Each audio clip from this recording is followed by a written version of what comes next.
Hey everyone, it's Chris Chico, and I've got an exciting interview slash case study here today with Brandon Blumke. Did I say that right? You did. Got Yes. it. And we're going to be talking about quite a few things today. We're going to be talking about Facebook ads and how he's gotten his first set of deals using Facebook ads. And also, too, I want to get into the story of how Brandon here was trying to get up and running for a bit in terms of his wholesaling business. It was a bit stuck. And then now finally he's broken the barrier, has gotten his first few deals under his belt. And I want to kind of go over, maybe some of the mindset shifts and some of the things that really helped you do that. Just to help anybody who's here watching this video and is struggling to get their first deal. And so anything we can do to help. And at the same time, while we're here together, as I mentioned, it's almost like a little coaching call. So I'd love to be able to help you and give you some clarity. We started just to talk about a few things about how you're marketing, etc. So really, again, I appreciate you coming on board here and helping me with this, Brandon. And so I want to actually talk about the fact that you had been trying to do wholesaling for a bit. And, you just couldn't seem to get it going. So I was curious about, and again, we're going to talk about Facebook, but like, what was, now after you've done your first 2 or 3 deals, but you went such a long time without getting any deals. I'm curious to know, like, what do you think made the difference for you in terms of getting over that hump? I think it was a lot of things coming together, that worked. And because I tried to piece the puzzles, the pieces of the puzzle together for a long time, mostly based off just free information I was finding around. But when I bought your course, it really helped to organize everything and, put everything into perspective, big picture wise. But I would say the biggest part was finding Facebook ads. I was really struggling to find a marketing strategy that was working in my market. What were you doing before? What was your marketing that you were doing before? Man, I'll be honest. I had the shiny object syndrome, I think. I had tried bandit signs. Up until I bought your course, I was doing cold calling. And I had some at-bats. I had a couple deals that I got under contract that fell through. So the one thing I've learned is that the dispositions process is definitely my disconnect and where I need to focus on a little bit more. But yeah, I mean, it was just trying to piece all the pieces of the puzzle together, and your course really helped me do that. So when you were doing cold calling, and what other strategies were you using in order to try to get some deals initially? Actually, funny enough, it wasn't really an orthodox type of deal. It was pretty unorthodox. I was using Facebook groups and just making posts in local buy and sell groups. Okay. And just, a generic little, I'm looking for a fixer-upper or anybody selling or something like that. And I had this guy reach out, and I was analyzing the deal, and I sent it over to a flipper here, local, and I asked him if the numbers sounded about right. And then he looked at it and let me know, or he came back to me and said that he might be interested in buying it. So we had tried to wholesale it. He handled the whole process, but we tried to wholesale it together at first. And then he just ended up buying it and putting me a check out of it, which I then used to buy the course and reinvest in Facebook ads. So, interesting. Okay. So yeah, bandit signs, cold calling, Facebook groups. And on how long did you do cold calling? It was, man, I think I started in early October. Well, I did it a couple times. I kind of bounced around for a while. I think that was a part of why I didn't land anything. I don't think I gave any marketing strategy I did long enough to kick in. Right. So it was a struggle, but I was trying to find something that could balance my budget and my time and, something that I enjoyed doing and all that. So, yeah, I did cold calling before Facebook ads. I did it for maybe 4 or 5 months. I mean, that's a decent amount of time. Yeah. I was only buying one list a week. It was like $20 or something to get the skip trace. So, it's just a lot of work. You need to put in the time to do the cold calling. So it takes time to just sit on the phone and do it. Were you doing it with a dialer? No, I was manually doing it all. So I was just Wow. plugging them into, I had my Google spreadsheet open Yeah. and I would just copy and paste the Okay. number into my Google Voice and dial it out manually. Got it. Okay. Yeah, Yep. that's tough. I mean, I had we had tested cold calling. This is a pretty long time ago here, and we had the dialer, the Mojo dialer, the whole thing. And Yep. then what we were experiencing down here was that a lot of people were saying that, oh, I've already gotten a couple calls already from Mm-hmm. someone else, Yeah. and so we had tried it because we thought, hey, maybe nobody, maybe it's a way to get access to some leads that nobody else has access to. But in the end, we thought, well, not only do we have to get on the phone and be on the phone, making cold calls, but then everybody's telling us that they're already talking to other investors. So we just kind of Right. scratched it. Yeah. That's what I found out too. A lot of people were, told me to quit calling them. Yeah. Well, one of the things I want to touch on is that, even I think regardless of whatever, you got to figure out, I think, two things that I caught from what you were saying. Number one is you got to figure out a strategy that works for you based on your what you like to do and also your time, right? Because if you're working full time and you're working a lot of hours, then it may be difficult to sit on the phone and do cold calling, right? Because it requires a certain amount of time. And I think also number two is that sticking with one thing. I mean, I remember when I first got started and I was doing a bunch of different things, trying to get, the business off the ground. And it was only when I said, hey, I'm going to focus on one strategy and one strategy only. And my focus was on doing, I focused on doing a direct mail at that time, way back when. And it was only when I really just bunkered down and said, hey, I'm going to learn this direct mail thing, even if it kills me. And in the end, that's what worked. And so I think that focusing on one thing definitely helps. So Absolutely. And before you got started with Facebook, did you know, have you done anything on Facebook ads or anything like that or no? So when I first started back in 2018, maybe it was early, or yeah, it might have been early 2019. I found a couple of your YouTube videos and I tried to do it on my own based off your YouTube videos. But I feel like I was probably missing a lot of pieces to it. And that was back when the whole bandit sign thing was still pretty popular to do. So I tried that out. I got a couple leads, but they were pretty expensive. They were up towards $60 a lead.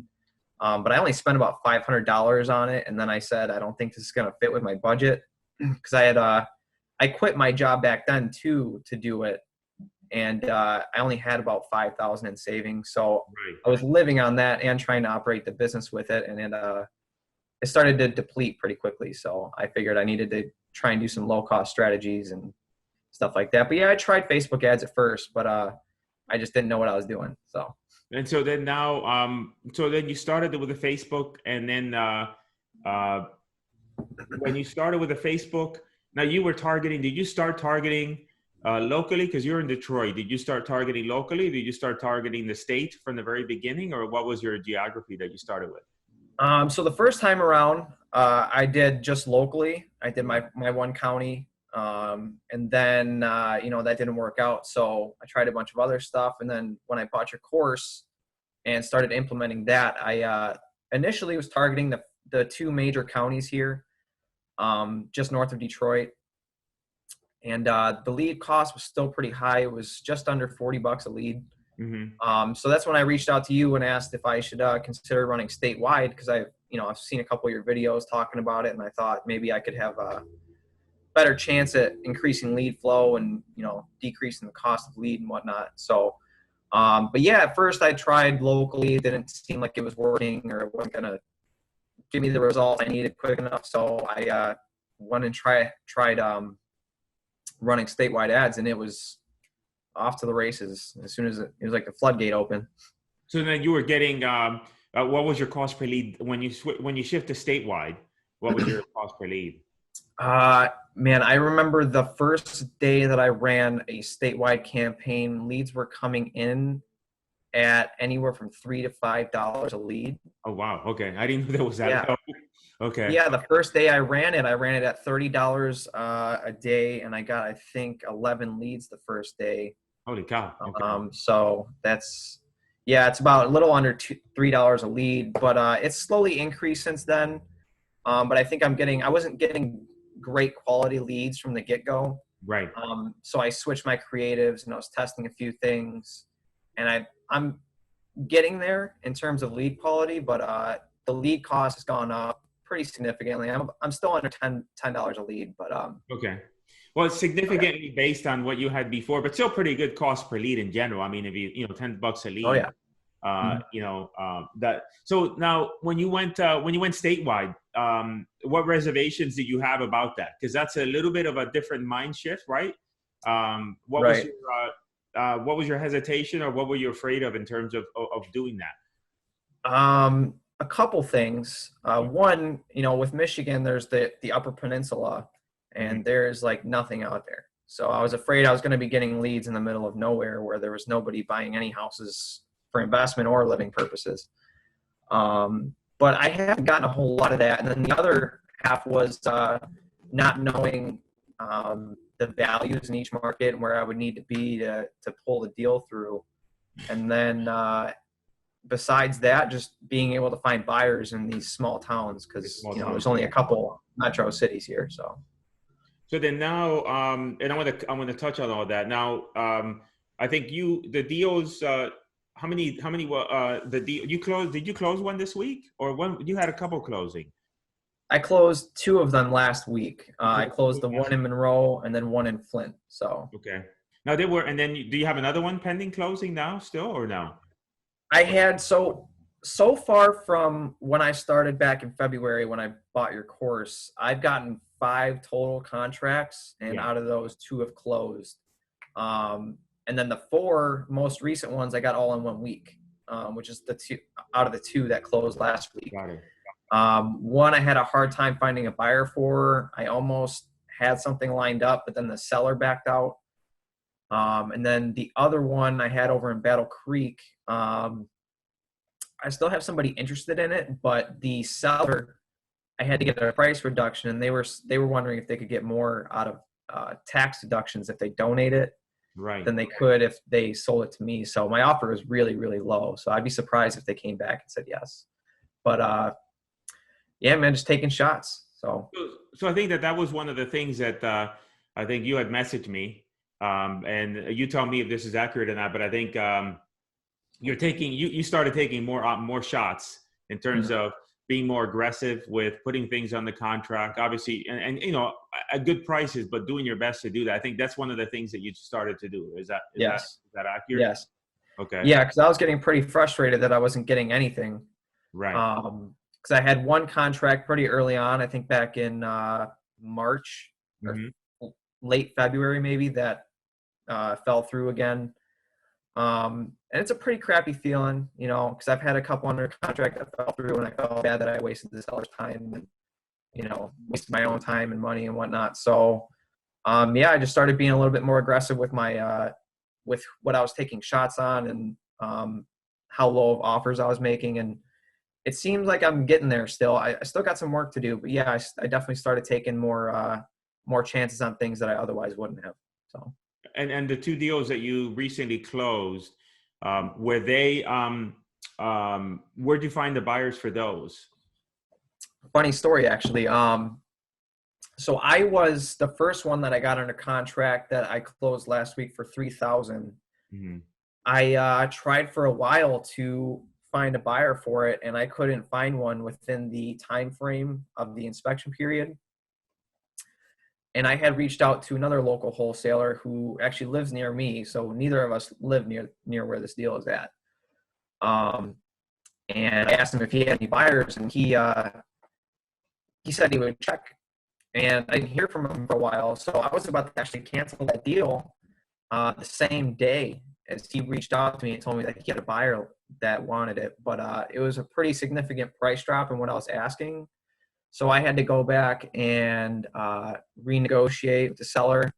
I tried once; they denied the price reduction, and then I went back again for a small price reduction that they went for. So we were able to put that together. You to be able to do the deal. And it was the buyer somebody who lived in the area, or somebody who lived outside of the area? Yeah. I'm not sure because I never met him, but the company name was Monroe Home Rentals. So I would assume that he lives nearby at least. Okay. And what about this, the other deal that you closed? Where did that buyer come from?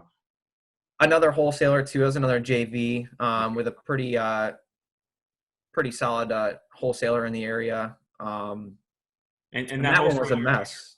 was, Huh? you said go back. It was a mess because. It was a mess because I had, I was trying to find a buyer on my own still. I had some guy reach out. I posted a little bit about this in the group, but and it was just, it didn't feel right with this guy. He didn't want to, I sent the assignment contract. He didn't sign it. And when it came time to put the EMD in, yep. So that ended up falling through. I reached out to the other wholesaler. I told him, look, I need to move this thing quick. Do you have anybody? And then it just, I don't know how things really fell into place. It was a lot of talking back and forth and trying to get somebody out there to go see it. But yeah, he brought the buyer. It was a small, I didn't hear back from him for a while. So I also dropped my asking price on it to try and move it quickly on my own. And then he brought the buyer in. So I had to split the fee. It was only $1,250 for me, which is small, but significant learning process. So yeah, I was going to say that no matter in the very beginning, the deals, obviously you want to make as much as you can, but every deal, especially in the beginning, is important because it's an education. It's like a little mini seminar that you attend. Yeah, my girlfriend, she's been going through a college program since I started doing this, and she just graduated. Okay. So I think we've spent close to the same amount of money and the same amount of time trying to learn. And things are finally falling in place for both of us. So that's excellent. That's excellent. And then now, both of these deals, were they local to you or no? No, well, somewhat. They were in the same state, but one was about an hour and a half, 2 hours north of me, and then the other one was about an hour, 2 hours south. So. And so obviously everything was sent to the sellers via a HelloSign? Yep. Everything was sent over via HelloSign. They sent me the pictures of the property. Everything was posted virtually. I never met the seller, never went to the property, never met the buyer, didn't attend closing, but here we are. So. And then what about pictures? Did you get pictures before you started to pitch the property? So yeah, I tried to, and actually before I locked these deals up, I was trying to have sellers send me over pictures prior to sending a contract. Excuse me, just so I could get a more accurate offer for them based on what I could tell it needed. Right. But then I seen you had suggested to ask for the photos after the contract was signed. So I went ahead and did that, and it took them, they did it the next day, but it seemed to work out a lot better than trying to get them to send it over beforehand. Yeah. So, yeah. Did any of them have any reservations or any? Did you have any resistance from the sellers on these deals? Them saying, "Well, how are you going to buy this without ever seeing it?" I don't get that. I tried my best to reduce that friction as much as possible, just telling them, we would send somebody up to look at it. We just need some photos of it to see what we're dealing with first. And then we'll send somebody out to look at it. But the one, I actually talked to that guy about a month and a half, 2 months earlier, prior to signing the contract with him. And his whole thing, he texted me out of nowhere asking if a new roof would increase the offer. And I told him a little bit. And so that worked out that way. But besides that, no, they didn't really have any objections about whether we were going to buy the property sight unseen or not. Okay. Well, it's typically, what I would say is, and maybe you're saying this, is that you would tell the sellers that, I would say that if you come across like almost as if, you have to come across as if this is just a normal process, right? Normally the way we buy properties is we buy them all throughout the country. And as soon as the first step is in getting the agreement signed. Once we get the agreement signed, then we'll go ahead and get a proper inspection. However, Mr. Seller, I know that the property is going to need some work. I know it. Unless, and I was kidding. I say, unless you don't tell me that a meteorite came through the roof and now there's a big hole in the roof, and then you're not telling me that, then we might have a problem. But as long as what you're telling me is accurate, it's just a formality, and Right. so, but the first step is in getting the agreement. Let's go ahead and get the agreement signed. Then we'll go ahead and send it to closing and everything else. And then we'll schedule the photos, we'll schedule the inspection afterwards. Right. And then typically you just explain it as if it's just common. And how, especially now, I think it's easier because everybody's used to doing things virtually now more so than ever before. Yes. It was a huge blessing, for me at least, for the whole shutdown. Right. Obviously, I hate the way it happened and the why it happened. But I got to stay home for like 45 days, and everybody was moving to everything to virtual. So it was like a perfect storm of everything happening to give me the time to work on the business and for people to adjust to doing business that way. So it was a perfect storm for sure. Now, with the when you initially got the leads, when those leads come in, did you initially talk to them via phone, or was it by text messaging? So my process has been this kind of, I'll get the lead in, and then I'll just send them a generic text really quick. I'll just say, hi, is this, and then their first name. And that'll usually, evoke a response from them. They'll either say yes or no. And then I say, hey, this is Brandon. I was just reaching out about the property you're looking to sell on, whatever street. Is the house listed with an agent right now? And because I used to send something else and they never would really respond. So I was trying to ask them a question that made it about them, is your house listed with an agent right now? And if they say, yes, or no, whatever, I'll just say, okay, great. Well, I'd love to get some more information on the property. Would you be available for a quick phone call between this time and this time? Yeah. And then, I think a lot of times people, and I've been guilty of this in the past too, you ask too much of a difficult question. Yeah. The first question you're sending them is, how much you asking? It's like, it's like going out on it's like as if, it's like you're going out on a date and the first question you ask the girl is, hey, I'd like to see your family history, credit report, and also maybe any sort of criminal record from every other family member you have in there. She's like, whoa, wait a second. So just anything. I always say that for most people, this is where, everybody's texting nowadays.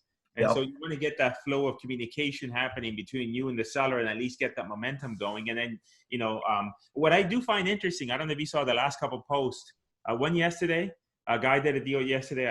I don't remember the name now. I think it was Brian, and then another guy also recently, where they did the whole transaction without ever speaking with the seller. I think that's, that's a little bit, I've had it where I've talked to people and they're like, they've done, they've only gotten on the phone with a seller only, when they negotiated price and then everything else afterwards. But to have the entire transaction be done without ever speaking with the property owner, even I'm trying to absorb that. Yeah, I know. I don't really understand how that worked out for them, but I saw that yesterday and I was like, that is so awesome, man. Yeah. I think that has to do with the fact that people are so used to things being so automated. I have an Alexa device in my house. And I say, hey, Alexa, I'd like to order some protein powder. And before you know it, 30 seconds later, it's on its way. And, people are used to doing things online and not going, physical places, et cetera. And so I don't know sure if it's that. Now on these other places, on these deals that they had done only by text, I thought what I've been noticing is that people that are doing that, they're really operating in these really small towns where they're, you're not dealing with competition. There ain't nobody else in there. And so you kind of have the seller all to yourself. And so they don't really have any options. The other guy that was, I don't know if it was a guy yesterday, the guy that did a deal in Alabama. And he said it was like in the middle of nowhere. Middle of nowhere. Never talked to the buyer, the seller. Right. He said he never got on the phone once with anybody, I think. So that's just wild. So I'm curious. I know that. How do you find the group? Do you find the group valuable to be involved with the group and everything else? Absolutely. I love the group. The group is, it's probably the best wholesaling group that I'm in. For sure. Excellent. Yeah. I mean, I think, it's great because everybody in there is, we're all speaking the same language, right? Everybody there is doing the Facebook and doing the online leads and everything else. And I think everybody also chips in. So there's always a lot of help and support. And there's a lot of people in there that it's not just new people. It's a lot of people in there that know what they're doing, et cetera. Is that a cat? Yes, this is my cat. Oh, that's funny. Little Ginger. Yep. So one of the things that I was going to ask you, I think we started to talk about this right before I hit the record is, so you're actually moving down to Florida. Yeah. And then we were talking about whether or not you were going to be doing any sort of targeting the state and trying to do any leads here. And you had some reservations about that because you're talk to me, but you said you thought about it. So talk to me about that and what are some of the questions you have about that? Yeah, so I thought about that. It's hard to say because I've seen a lot of people say that if they target the whole state of Florida, most of their leads are mobile home leads. And that's just something I've seen from a lot of people. So I don't really know anything about that. I mean, I could learn it. I know a couple of people that do it, but I try to keep my focus, pretty pinpoint. So, and then on the other side of things, my pretty much all my infrastructure is based around Michigan. My domain name is Cash Offer Mich, and everything in place is to deal with Michigan. So I would have to almost make an entire new thing to start targeting to other places with a new domain and website and all that stuff. So and does your business page say Michigan too as well on Facebook? Yeah. No, it just says Brandon buys houses. So I don't have an address in there or anything. So that wouldn't be too much of a problem. So it would actually be pretty easy to do both. But I figured I would try and learn one market at a time. Just to make things less stressful. A couple of things that I think about with that is, I mean, in terms of the domain, you could pick a domain that you could use for anywhere, right? So yeah. Just register a domain and then just kind of change it. I have a domain. I used to have like sellyourfloridahousetoday.com. I don't know even know if I own that, but then I shifted it. So then now the domain is for the whole entire US. So it doesn't matter where I'm at. So that's one thing. I think that the other thing is, if you think about it, and this is just a question for you, is that when you say, I want to learn one market, but when you're operating in such a big area statewide, generally you're getting leads in in areas that you don't know anyway, right? Right. So so most of the leads are still coming in. If you're advertising statewide, they're coming in areas that you know nothing about. The way I would look at it, this is just something for you to think about, is that number one is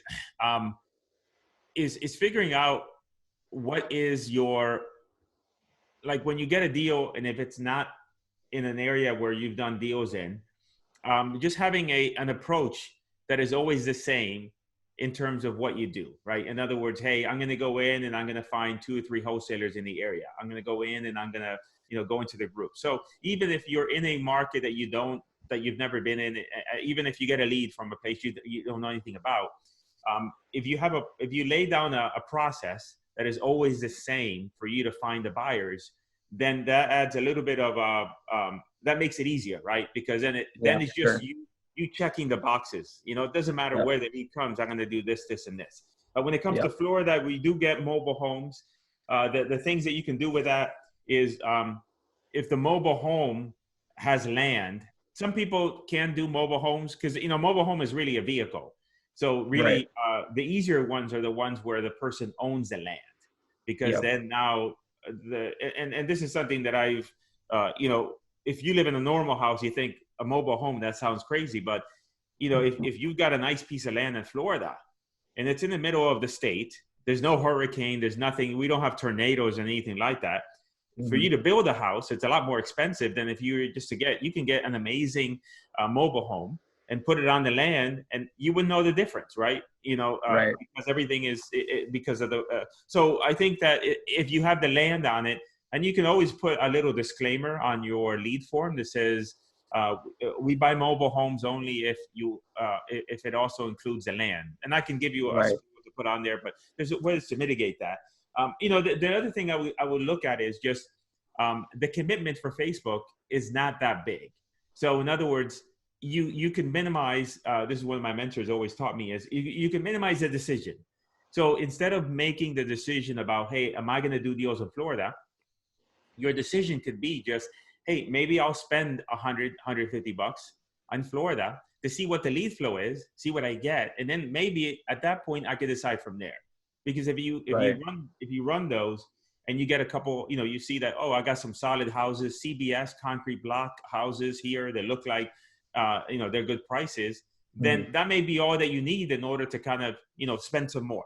So instead of looking at it as, hey, am I making the decision to do deals in Florida? You could just say, I'm going to just spend 150 bucks and see what happens. And then at that point, then I'll decide from there.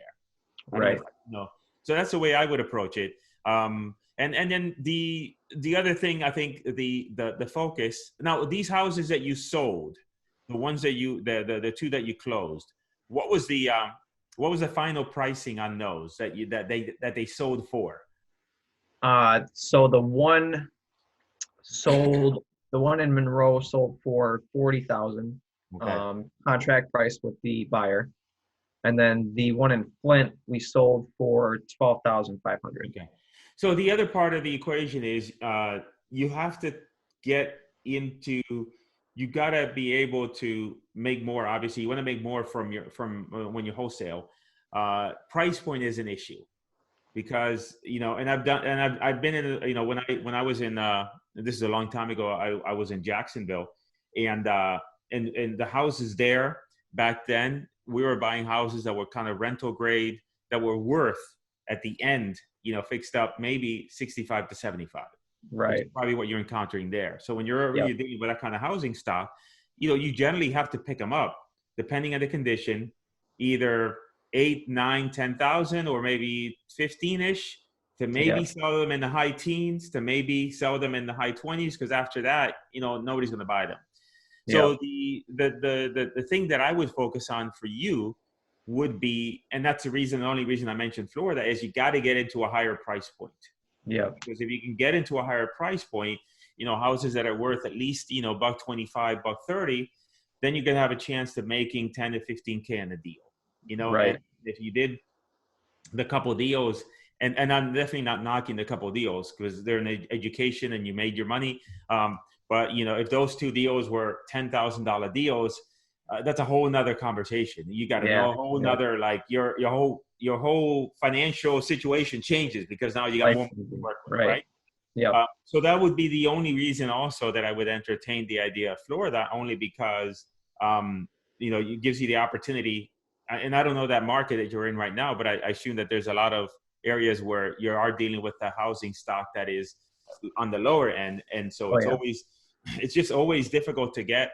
I have found, and maybe others have not, but I have found difficult to get high assignment fees, or at least make a decent amount of money if you're dealing with houses that you're picking up at $8, $9, $10, $12,000.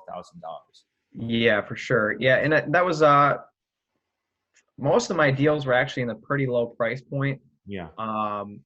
I was trying to sell the other two that fell through for 19.9. So, and I had them for about 10. So it is difficult when they're that low. And then the other reservation I had about Florida was the language barrier, because I know there's, obviously a higher Hispanic demographic down there. But that's only down, like if I'm running ads in Miami, I get more of that. But when you are targeting the whole state, you're not going to have that issue. You occasionally would maybe have a Spanish, but I think if you did get a Spanish lead, you can always post in a group, and there's a ton of people there that will help you with a deal. So I wouldn't worry too much about the Spanish. The other way you could approach it is you could take all the major cities. If you do a search on the 10 or 12 most populous counties in Florida, you could test running a campaign. I would test running a campaign without any just the whole state, and then you could also test a campaign taking those larger 10 to 12 populous counties, and then you're running that in an effort to try and see if you get if you have an issue with getting houses in the middle of nowhere, then maybe that'll mitigate that. But again, the asterisk around that is it's houses in the middle of nowhere is a very subjective. It's very subjective because, Right.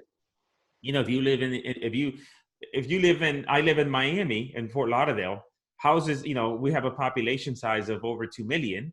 So my reference point for house, a small town is different. Right. And again, we're seeing evidence in the group of people doing deals in tiny places that you would have probably thought it's just a waste of time, and they're able to move them and Right. make a decent amount of money. So Yep. I would say probably the one thing in Florida that you have to account for is, you know, are you getting too many mobile homes that are just the mobile home? There's no land associated with it. And then you can always tweak around that, you know? Right. But the Spanish thing, I wouldn't worry too much about. For sure. Yeah. And what's your intent in terms of a marketing budget for you, you know, on a per month basis? So I've been running $30 a day. It just seems to be the sweet spot. Right. Any higher and it doesn't really change anything, and any lower, the click-through rate and stuff, the numbers just start getting all funky. So for $30 a day on a lead generation campaign, I think it's like $900 a month on a 30-day month. I haven't actually run any retargeting campaigns as of yet. Oh, you haven't?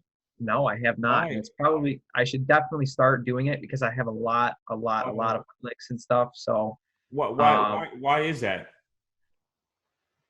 money, just trying to keep my budget as low as possible. And I mean, Because you could run those retargeting campaigns, you could run it $3 to $5 a day. yeah, right, exactly. Yeah. And I'm definitely going to start doing that because I think I was focusing a little bit too heavily on the lead generation and not retargeting and getting my buyer ads up and running. And that's another thing. What you can do is, if you haven't run retargeting, what I would do is, you know, because even if you're at a budget of $30 a day, you can do $25 and then another 5 or 3, you know, for retargeting. So it doesn't have to be that much. Right.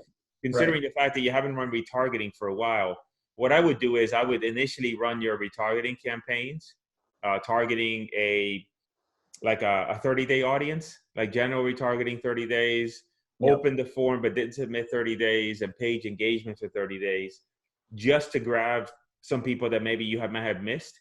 And then after you run that for a week or so, then maybe you might, as you're running ads, you could always bring that down to say 14 days, right? Figuring that if somebody in 14 days, but you know, you kind of have to play around with that. But I would say start it off at 30 days because you know, with the retargeting, generally you're going to get leads that are, you're not going to get a lead every day, but you're going to get a lead every couple of days.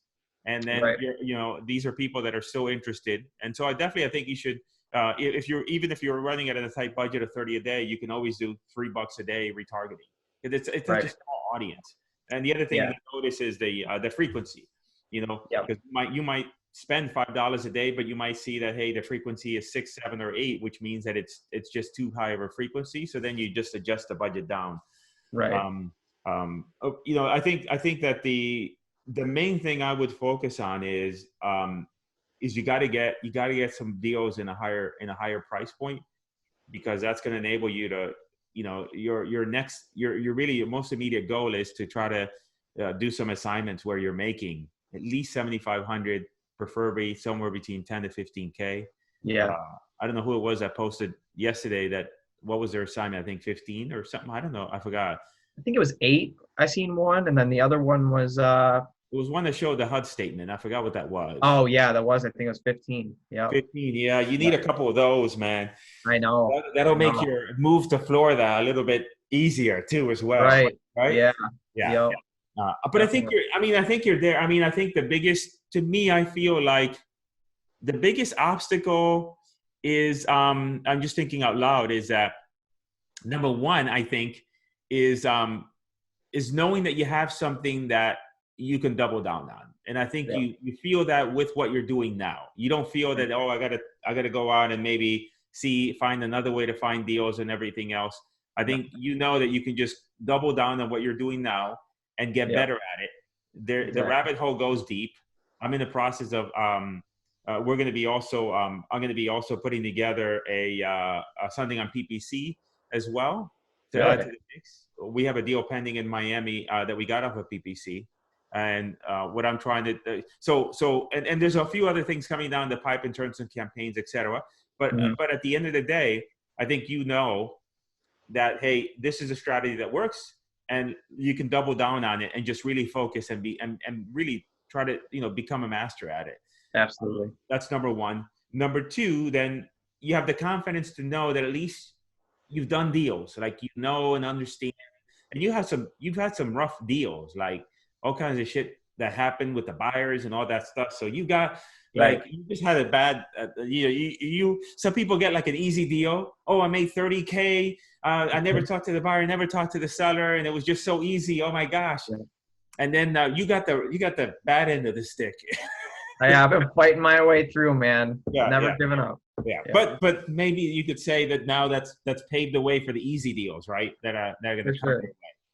So I think that you have those two. You got over the hump of getting the first couple deals done. You're using a strategy that works, and you're comfortable with it, and you're getting better at it. And now it's just a matter of discipline, staying focused. And then just the disposition process is just I think you've been through the modules in the academy where I go through all the different places to find buyers, etc. Right? Yeah, absolutely. Yeah. Your main objective right now is how do you get to 2 to 3 deals a month consistently? Yeah.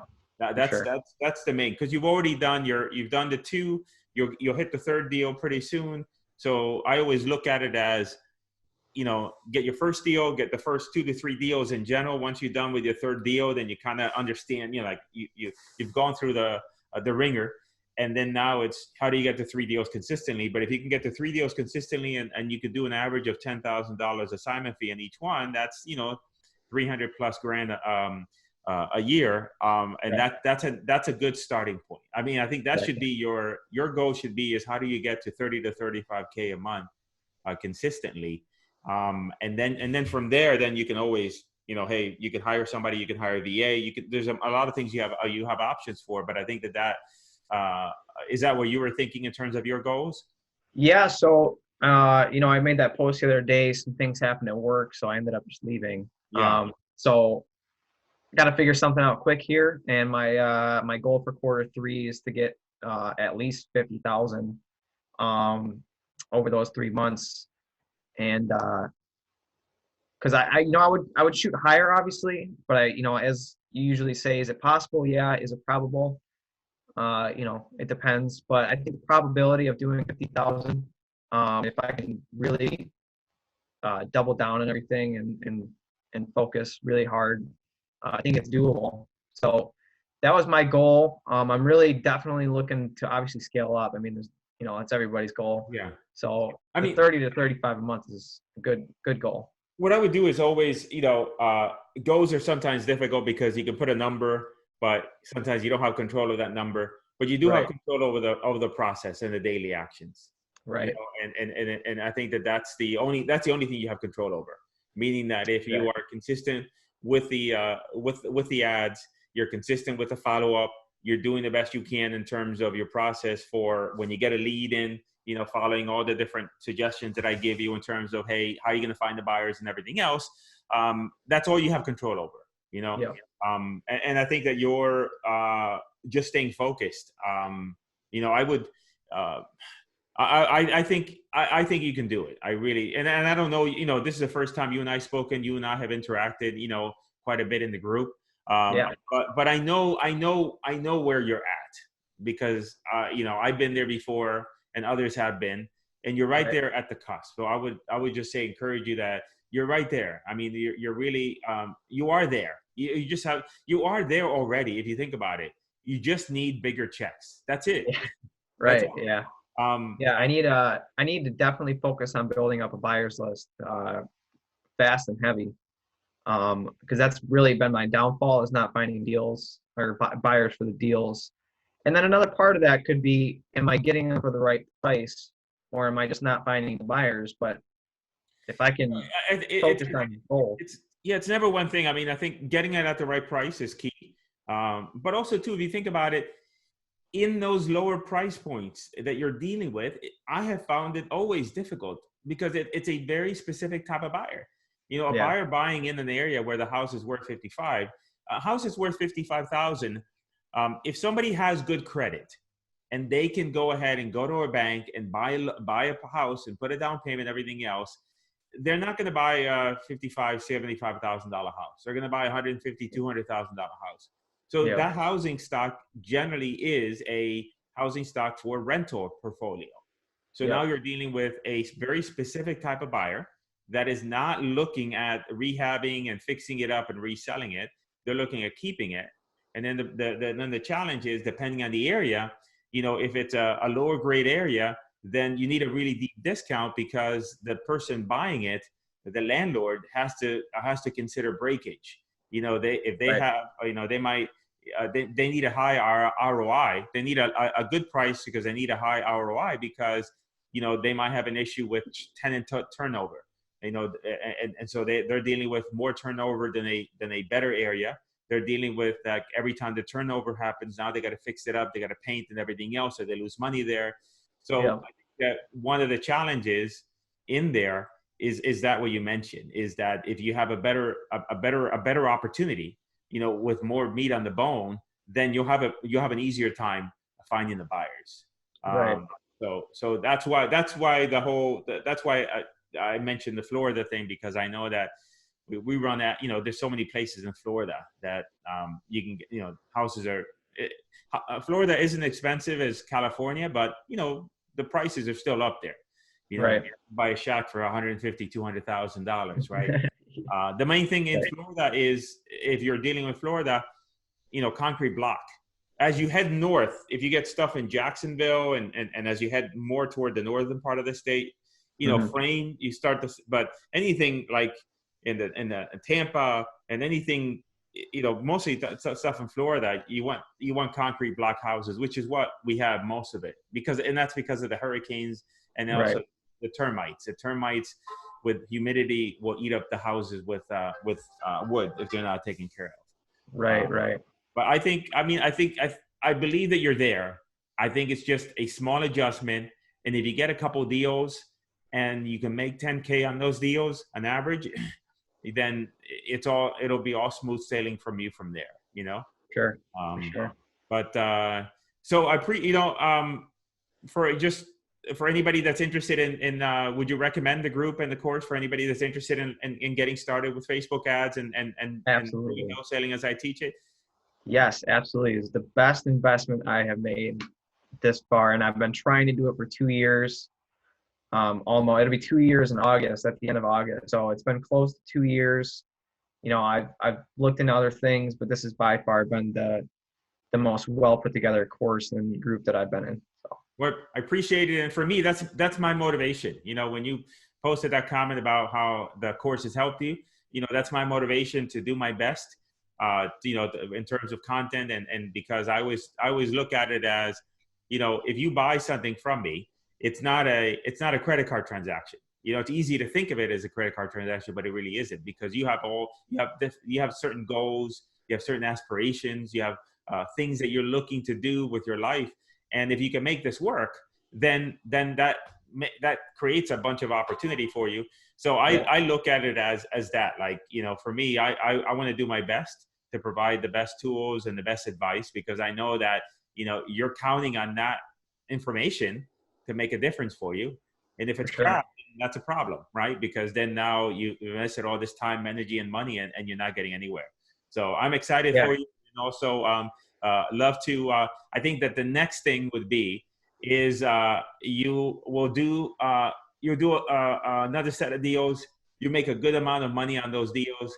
By that point, you'll be in Florida, and then we could do a part 2 of this video, but maybe we'll do it face to face. How about that? I like that. I look forward to it. Great.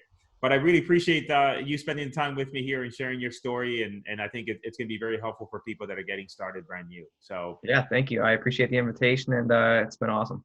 So just for everybody here, as always, if you have any comments, love to hear your comments. Let me know if this case study here was helpful for you. And as always, make sure to subscribe and hit the notification bell and all those other things I tell you all the time to do on the channel. Really appreciate it. And we'll talk soon. All right. Thanks, Cris.